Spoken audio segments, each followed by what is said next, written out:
Good day. The Predator has launched. Ladies and gentlemen, I'll tell you this. Marketing is key in many instances. When the first Predator trailer was put up, I thought the Predator was going to be utter crap. For those who do not know, the very first The Predator trailer was you had this kid, he picked up this Predator gubbin and flew it around like a little toy spaceship, making little spaceship sounds. I was like, oh, no. Or there was some TV show where like a character was like, no, God, please, God, no, no. That's how I felt. Now, that scene does not appear in the movie at all. Now, pretty much everything I say is a spoiler, and really this is one of those movies that the less you know going in, the better. So I will start off with just a basic outline of the movie, I suppose.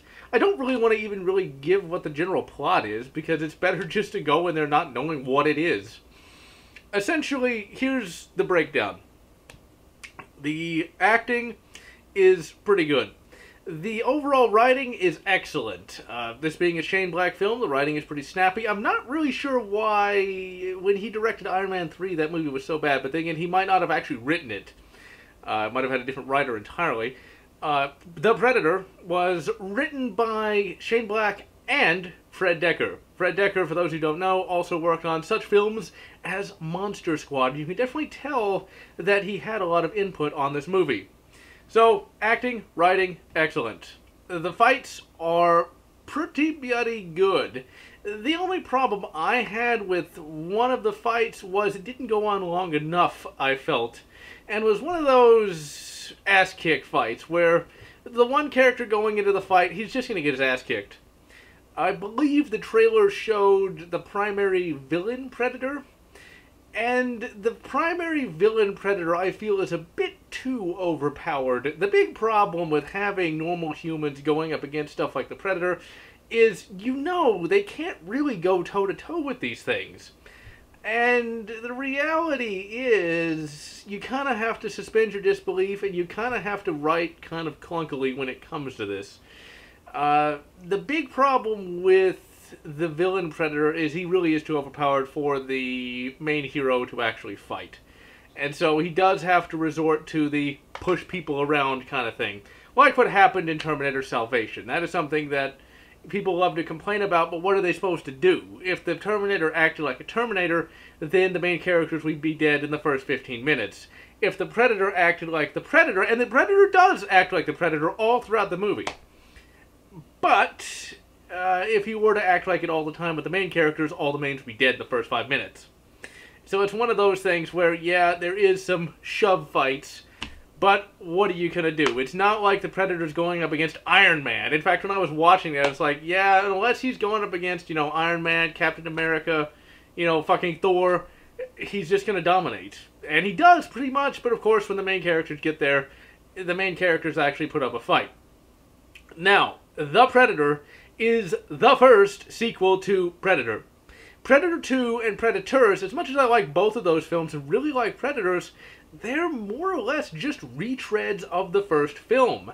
Predators I liked so much primarily because it got away from just being a retread, but it was still pretty much a retread. It still took place in a jungle. It still took place with, a cast of characters that got picked off one by one. In this movie, that doesn't happen. I think that might be why some people dislike this movie, is because it is very, very different from the previous Predator films. It does not follow the Predator film structure, and really does not try, it doesn't even try to mimic Predator 1 or 2 or 3. It tries to be its own thing, and it's like, finally, it actually is advancing the franchise from a bunch of guys walk around. Now, Predator 2 was still pretty much the same thing. It's like, what's the Predator? Well, we already know. Now in this movie, the Predator shows up literally in the first scene. Literally, you got the Predator in the very first scene. You get to see uncloaked Predators all throughout, and they do things all throughout. So, imagine the best parts of, AVPR, except the rest of the movie's also good too. Now, in a lot of these special effects heavy pictures, the humans are generally annoying, But it would seem that Mr. Black and Mr. Decker actually know how to write, and the characters are actually pretty bloody funny. However, there are times where characters will just disappear and never be seen or heard from again. And that, of course, happens to a couple characters in this movie. And it'd be kind of nice if they did show back up, but, that's what are you going to do when it comes to that? Because they're not really that important, but it would be nice to know, like, what happened to them. The ending was quite good, and it does indeed set up a sequel. However, I don't know if there's ever going to be a sequel, because Predator and sequels just don't really go together. When you look at Predator, was it 1987? It didn't get a sequel until 1990. And then Predator 2 didn't get a sequel until 2010. That's 20 years, ladies and gentlemen. It took 8 years for this to be made. Now, if this movie did really, really well, we could likely see a Predator, cinematic universe of some description, but the likelihood of that happening is very slim. This has all the makings of a Predator universe, really. They actually have a lot of plot in this movie that actually explains the Predator's motivations. There's actual, conversations about what the Predator is, what he does, which is really good. And the thing is, this movie is able to balance three things: intelligent plot, intelligent action, and last but not certainly least, humor. It's actually funny. I think the best way you could describe the Predator, and if you don't like Deadpool, then this won't entice you that much. It's sort of like Predator for the Deadpool generation. The main character is definitely not dull. And he doesn't just make one-off lines here and there. He actually has a fairly hilarious personality all around, and he's got a lot of hilarious people to play off of. There's no The Squad in that they're all a bunch of highly trained, capable super soldiers. In fact, the main squad is actually a bunch of loonies, and they actually literally call them the loonies. And there's a lot of potential for humor there. So if you like the humor as seen in Deadpool, it's somewhat similar in The Predator. And if you don't like Deadpool, then that might turn you off of it, but they don't belabor the joke altogether that much. Now on to the kid, ladies and gentlemen. Kids are generally handled fairly poorly in films, and in this film, they actually get it right. This is something that just so few films really understand. They don't have the kid over-emoting, over-acting, over-crying, or anything like that. He's there, he serves a purpose, and they keep him out of it a lot. The film does not lose focus of what it is. It doesn't, and then here's the kid doing kid things. It's literally just, here's the kid, it sets up what the next scene is going to be, and then the cool guys come back, and the Predators come back, and the fun begins again. The main female lead for the film is excellent as well. There's no message to this movie, thankfully. It really does feel like a 80s film. Although it feels much more like an early 80s film versus the type of 80s film that the original Predator was. Once again, you can definitely tell a lot of Fred Decker in this film, and it really does work. It's a wholly different tone. I guess the best way, if none of you grew up watching 80s films like I did, when watching it, you'll get sort of a Stranger Things vibe to it here and there. That's something that many of you should be able to pick up on. Let's see here. I actually kind of lost my train of thought for a moment because I want to really get into the plot and really start dissecting that, but I'm trying to keep it as spoiler-free as possible. I think the best thing about the kid, before we get off the kid character, the best thing about the kid is he actually does indeed do things that are intelligent. He's not really stupid. There's nothing worse than a stupid kid character. I guess you could say in some instances he's kind of like an audience surrogate in some places. Because there's a scene where actually I don't even want to spoil that. There's a scene, though, where it's like, he basically says what the entire audience is thinking, and it's excellent. And once again, back to the main guy is exactly what you really want from a Predator protagonist. Oh, right, there's no message in the movie. Okay, I lost my train of thought. There's no message in the movie. There's some junk science thrown around. One of the characters who's the villain, the human villain, because there's two villains in this movie, one predator, one human. The human villain is like, with global warming, how long until the planet is uninhabitable? 1 generation? 1 generation, huh? Seriously. I mean, 2 generations? It's like, you know, say what you will about climate change, but I don't think in the next 10 years humanity is going to collapse. Unless, of course, you are somebody who wears a tinfoil hat. Where do you get tinfoil? I couldn't really tell you. And then there's some other junk science. And that's where autism, because the kid in this show is autistic, apparently is the next stage of human evolution. Now, maybe it is. Maybe that's something, but I certainly haven't heard of it. And that sounds like a lot of junk science to me, and I really don't want to spoil something, but I'm going to make a joke about it later in the film. So yeah, evidently being fans of Sonic and Minecraft is the wave of the future. And I'm not insulting people who have autism. That's just an obvious joke. Laugh, goddammit! But moving on. Overall, there's nothing in the movie that is really annoying. It really is a film that you don't want to end. In fact, it's one of those interesting little films, at least for me. Maybe you guys will find a different opinion on that, but for me it felt like sort of like a TV show, kind of condensed into a movie. And what I mean by it, there's so many things that go on in this film that it kind of feels like it could have been a TV show. Now, it doesn't mean that it's poorly edited and it's like stuff gets dropped. It just feels like it has a much more epic, almost episodic scope than just a typical movie. Because like when you have Predator, you've got Arnie lands in the jungle, Arnie shoots up a bunch of rebels, fights the Predator, leaves the jungle. This movie has a lot of little plot lines that go throughout it, and then it ultimately culminates as you expect it would. And I don't want to spoil that. So, and it really makes me want to see a Predator TV series, because there's so much lore that is created in this movie that's sadly different from what the comics are like, but then the comics don't really say too much about that. The only real Predator lore we get is from one book, and that's AVP Prey. That's it. That's all the lore we get for the Predator. This works. It works quite well, actually.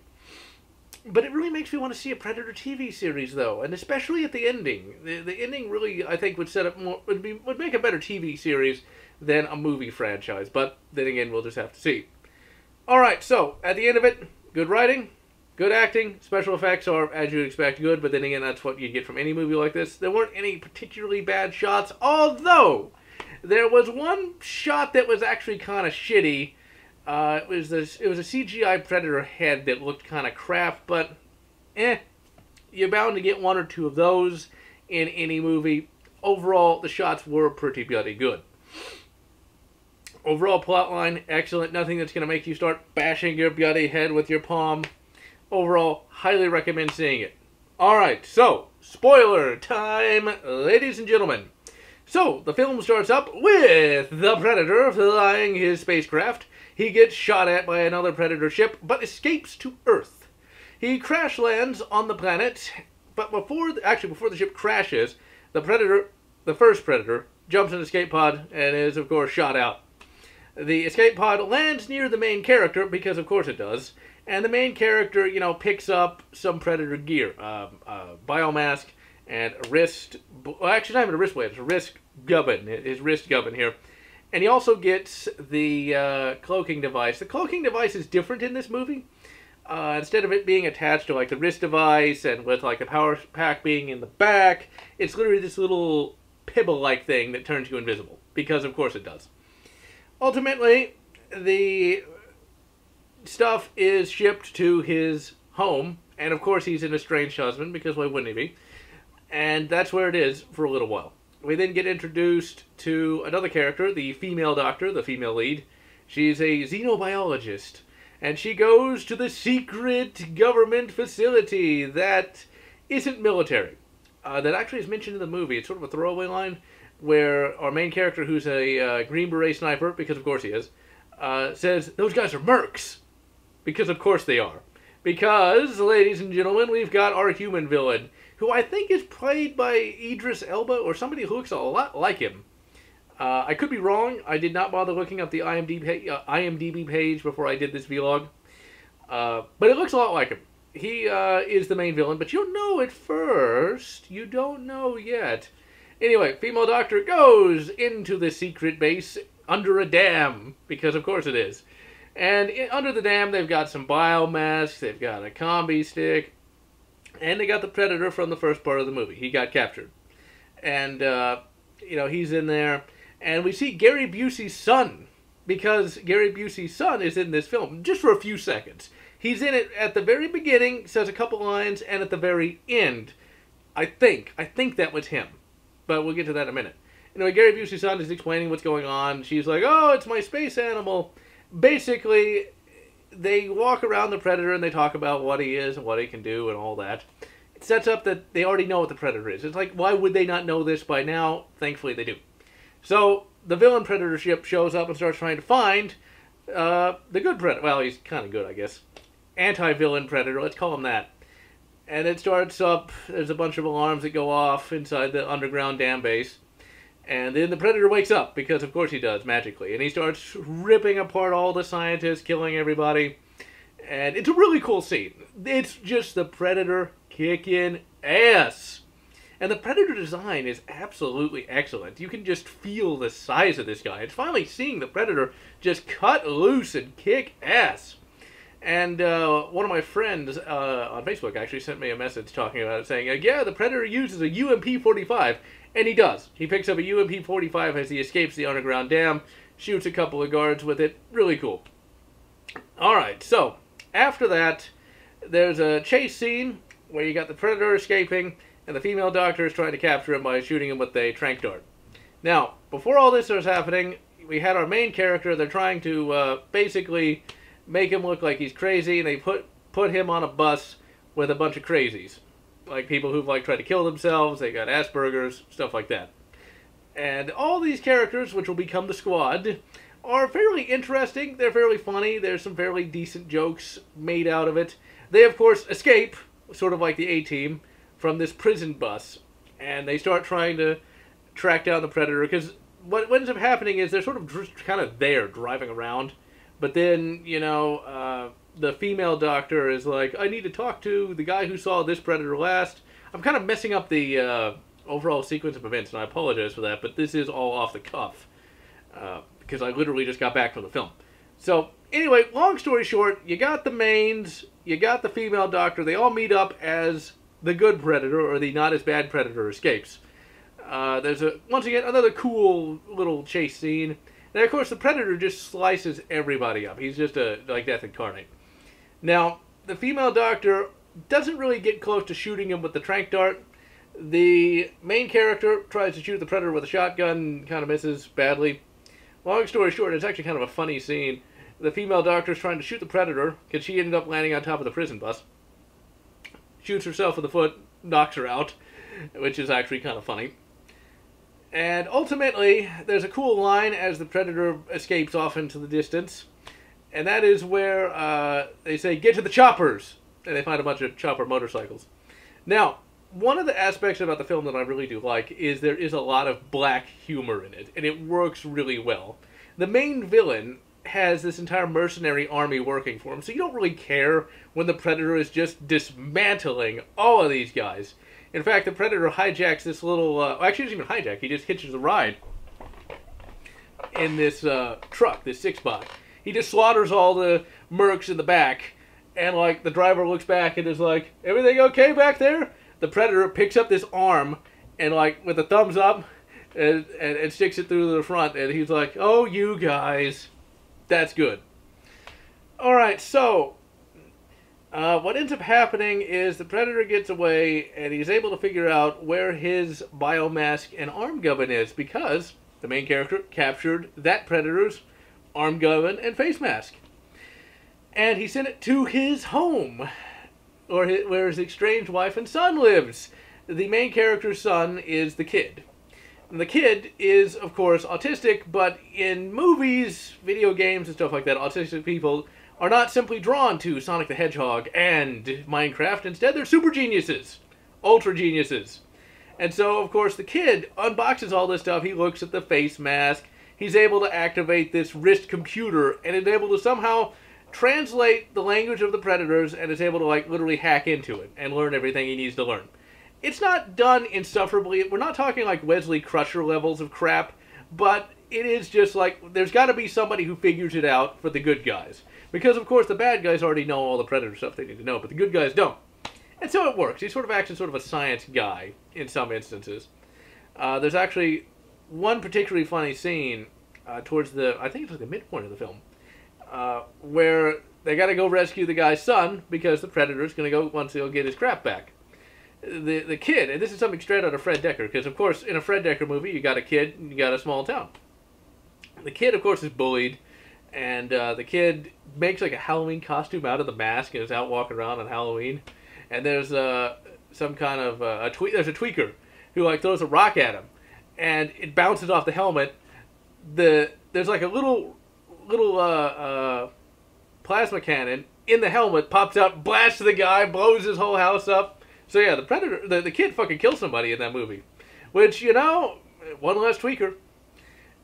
There's two bully characters that bully the kid. I thought that was kind of stupid. It's like, do we really need yet another villain? But whatever. They don't get killed though. They of course run away after the kid's face mask blasts the house. And of course they all meet up, the predator, the humans, and everything. And this is where the movie kind of annoyed me a little bit.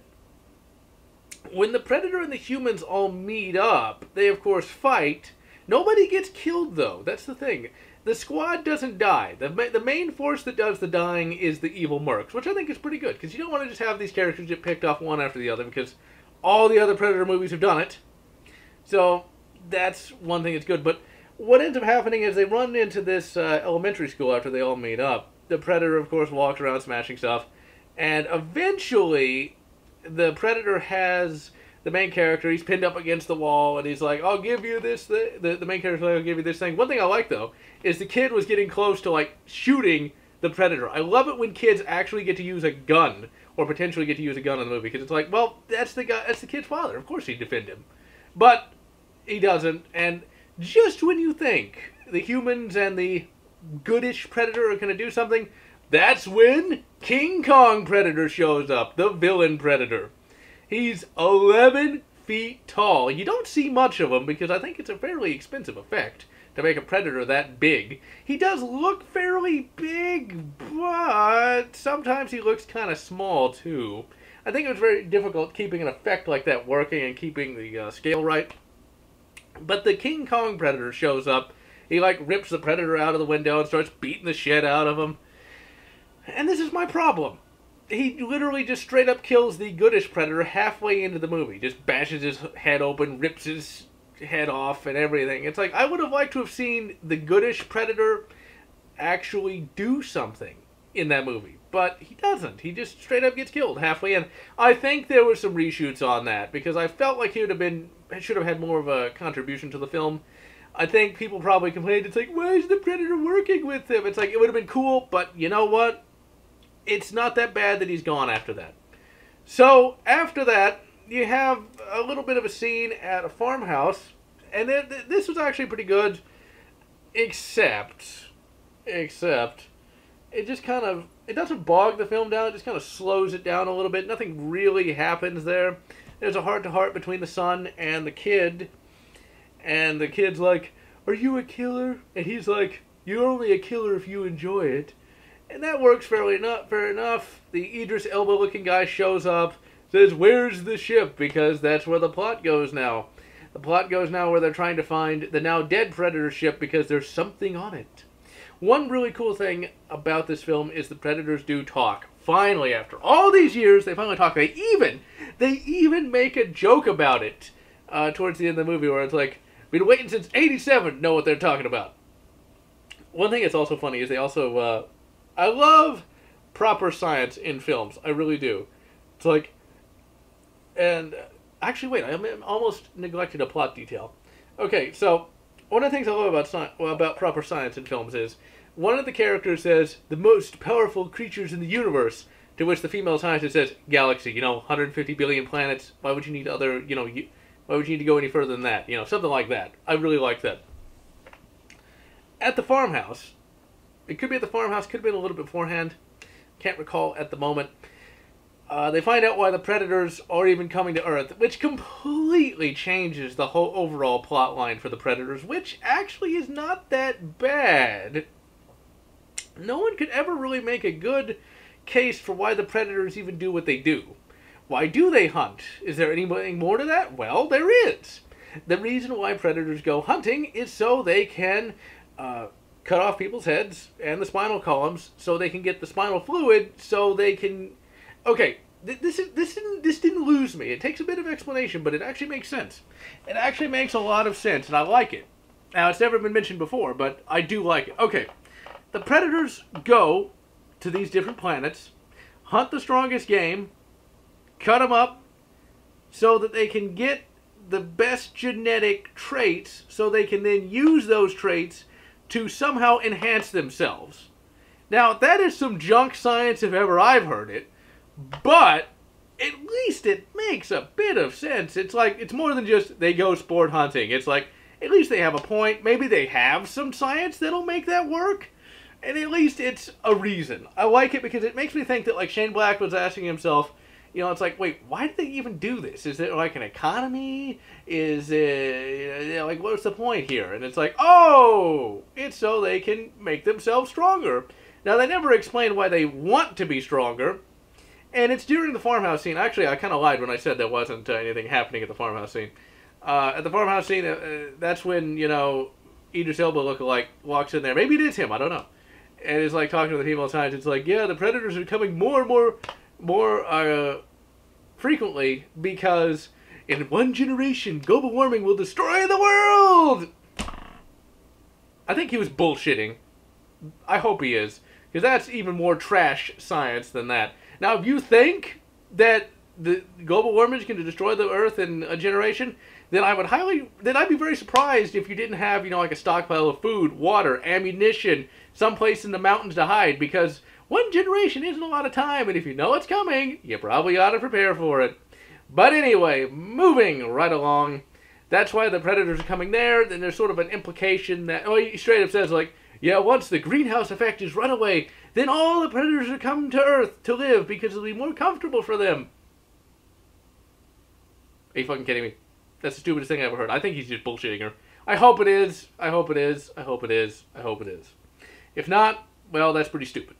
Anyway, they leave the farmhouse. There's some more chasing, and it all ends up, it all culminates where the alien... Actually, hold on, before I forget, at the farmhouse as well, the kid gets kidnapped by evil Idris Elba. Also, the wife character plays a tiny, tiny role in the movie. After the farmhouse, she's never seen again. In fact, the villain Predator shows up at the main hero's house while they're all at the farmhouse. Smashes up some shit and tries to find the little wrist gubbin that the kid had. Doesn't find anything and leaves. We don't see the wife getting killed, but we never see her ever again. So, what happened to her? I don't know.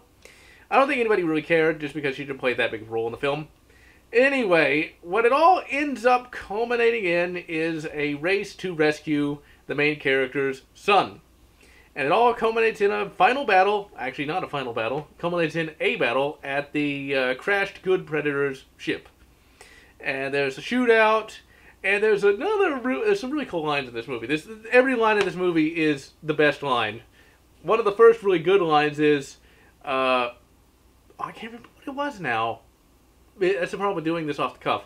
One of the first lines uttered by evil Idris Elba is, my eye is itching like you wouldn't believe. That's not what he said. It's something like, fucking you up is this guy's, or these guys' source of fun, or something like that. I can't remember. It's a really good line, though.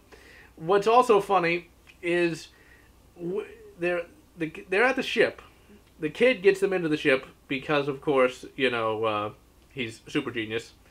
And he says to evil Idris Elba, my dad's going to come here and rescue me. And the kid, and evil Idris Elba is all like, yeah, of course, he's not going to do anything. Or he basically is making fun of him. And then the main character decloaks, straight up shoots one of the bad guys in the eye with a tranquilizer dart. Not evil Idris Elba. And, you know, it's a really cool scene. It's really, really comedically timed quite well. Hopefully my eye will stop itching. Feel like somebody shot me in the eye with a tranquilizer. Anyway, there's a battle. They're all shooting at each other. Then the big predator, King Kong Predator, shows up, kills a few people, then goes into the ship. Now, people want to know since '87 what those guys have been saying. They got the translator up, and the evil predator starts talking. He's like, I've been having a lot of fun watching you all kill each other. And he determines that the greatest warrior is, of course, the main character. And they say, I'll give you a time advantage. So they all go running off into the woods. And as you would expect, the people that die in that is primarily just the evil mercs. Now, evil Idris Elba, of course, has like some predator tech that doesn't really work that well. There's even a fairly hilarious black comedy scene where one of the mercs throws a smart disc, or it's a shuriken, that's what it is, shuriken, and it flies out. It's like, and Idris Elba's like, you know it's going to come back, right? Just catch it with your hand. He goes to catch it, it cuts his hand off. He's like, ah! And then, in another hilarious black comedy moment, evil Idris Elba pulls out a pistol and just shoots him. It's like, we need to be quiet. It's that kind of movie. And of course, as you'd expect, King Kong Predator kicks the crap out of, all the mercs. And they end up setting him on fire, which is cool. Most of the squad dies here. And there's another battle on top of the Pred ship, because eventually the Predator, leaves. The battle pretty much peters out. The Predator leaves, gets on the ship, and is going to fly it off. And and they jump onto the ship. They jump on it, and somehow are able to stay on it for a little while. In fact, one of the thoughts that was had is they must have been working out to hold on to it as it's flying away. The last two members of the squad buy it there. One gets cut in half by the energy shield, which works in an interesting way, a way I never thought of. If you're close to the hull of a ship that has energy shielding, if you lay down in the layer beneath the shield, you won't die, because that's what the main character does. Now, one of the other members of the squad jumps into the ducting fan of the ship's engines and blows it up, sort of a sacrifice moment. And then, of course, the hero goes into the ship and... Oh, man, I almost forgot a major plot detail. Okay. At the end of the battle in the jungle, the big predator... And this is a funny joke, too, I can tell. The big predator goes and kidnaps the main character's son, because he's the next stage of human evolution. So that means, ladies and gentlemen, that the predator... He's going to be a Sonic fan. He's just going to, sit on a ship playing Minecraft. That's just going to happen. But anyway, moving right along. Once again, main character's got to go save his son, pops into the ship. There's a little bit of a fight, not much.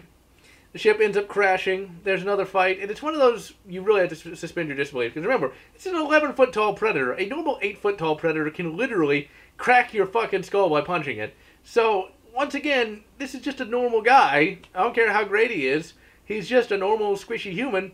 It's not... And I was saying, this is what went through my mind immediately. It's like, he's not Thor. He can't really fight this guy. But, there's a bit of shoving here and there.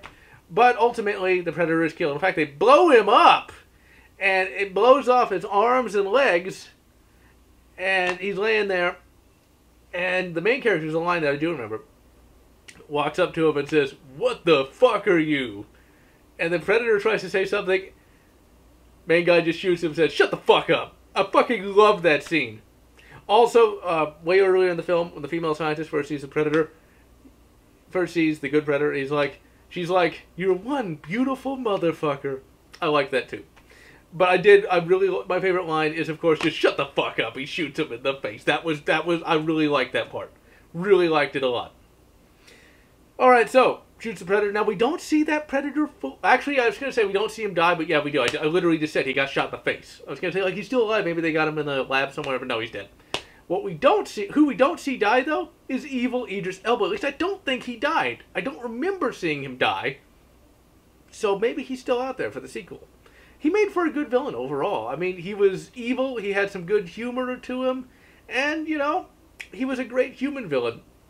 Definitely much more of a comic book human villain than anything real, but then again, it's the Predator. It's supposed to have a little bit of comic book cheese to it, just a little. And he definitely felt like a very 80s, evil, evil mercenary villain. So the movie ends with the main character going into a lab, and he goes in there, and apparently there is a cargo that the good Predator was bringing to help humanity, because he wanted to help humanity, because apparently the Predators wanted to harvest the human genetic material to make themselves better. And because in one generation, global warming will destroy the world. I guess it's not now, because now they got a ship with clean energy, right? But anyway, inside the this little capsule, there's this little thing, and no one knows what it is, and it flies out and grabs onto, I think it was Gary Busey's son. I think it was. I couldn't tell for sure. And it formed this really cool super Predator killer. It was called the Predator Killer armor. Really cool. Loved it. And the main character's last line of the film is like, "That's my new suit of armor, Bubba." Cut to black. I liked it. I liked that movie a lot. It was a very fun movie. It knew what it wanted to do and it did it well. The characters were a lot of fun to watch. They were very entertaining. The Looney Squad was a lot of fun. There's a scene at the main character's house where, like, they're kind of, like, some of them are being kind of cowardly. It's like, and the main character's like, "Well, I'm going to go try to save my son. You can just sit here and watch TV if you want." And then the wife gives a speech, and they're all like, "Yeah, whatever. I didn't really like the speech, but..." And two characters literally just sit down to watch TV. They're like, and like one of the other characters is like, "Come on, go on."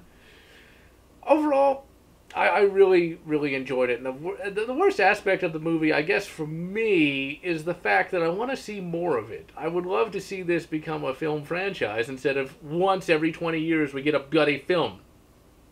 I'd really like to see a TV series, a Predator TV series. I think it could really, with the level of detail we got from this particular film, I think it would really hold up as a TV series. I think what I really like the most, though, is the Predators finally talk. There's now... It's more than just this unknowable alien. It's like, I get it, don't explain too much, but then again, they're sapient, so they have to be doing something for a reason. So having them be the unknowable alien for 3 films is enough. It's enough. Okay, we get it. They're mysterious, but you know what? You either be finished with them or start fleshing them out. Okay? You can keep the xenomorph mysterious because it can't talk. It can't think. The Predator can. It's got to be doing something for some reason. I really did like the level of writing that Shane Black and Fred Dekker brought. It's also a much more profane movie than the other Predators, which is actually kind of funny. Like, you'd have, like, only a couple of fucks and shits and motherfuckers in the earlier ones. Now it's just every couple of lines, which isn't bad, because it's meant for more of a humorous standpoint, but still.